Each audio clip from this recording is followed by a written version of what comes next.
السلام علیکم ورحمۃ اللہ وبرکاتہ۔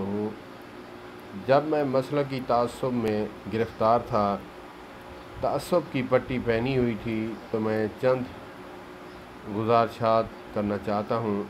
اس وقت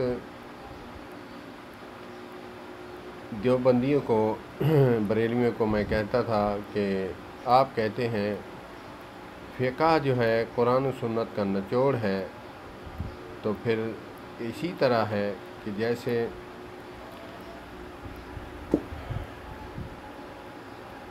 گاجر کا جوس نکالتے ہیں، جوس نکال کر نچوڑ کر پھر پیچھے جو ہے وہ گھاس بھوس رہ جاتا ہے، وہ صرف بکریاں ہی کھاتی ہیں، انسانوں کے کام نہیں آتا۔ تو پھر اسی طرح قرآن و سنت کا جب نچوڑ ہے، تو پھر قرآن و سنت تو کچھ نہ ہوا، نچوڑ کے فقہ آپ نے دے دی، تو فقہ تو پھر قرآن و سنت سے بھی اوپر ہو گئی۔ اللہ اکبر اللہ۔ جب بندہ مسلکی تعصب میں گرفتار ہوتا ہے، میں یہ باتیں کیوں کہتا ہوں؟ میرا دماغ خراب نہیں، میں اس لیے کہتا ہوں کہ کوئی بندہ اس مسلکی تعصب میں گرفتار ہو، اپنے اعمال برباد کرتا جائے، تو قیامت والے دن اٹھے تو اس کے ہاتھ خالی ہوں، ایسا نہ ہو۔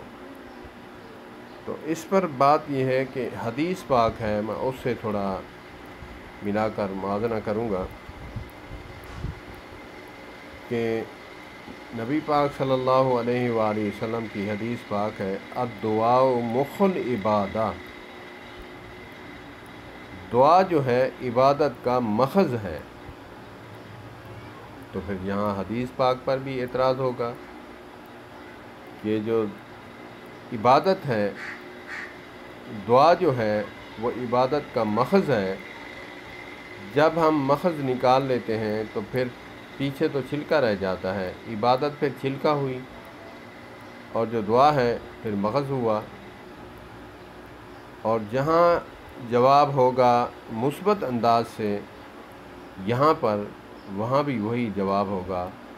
اللہ پاک ہمیں سمجھ عطا فرمائے۔ بات بات پر فتوے لگانا، فتووں والی مشین نہ بنے، اپنا محاسبہ کریں، اور اللہ پاک ہمیں سمجھ عطا فرمائے، مسلکی تعصب سے محفوظ فرمائے۔ والسلام علیکم ورحمۃ اللہ وبرکاتہ۔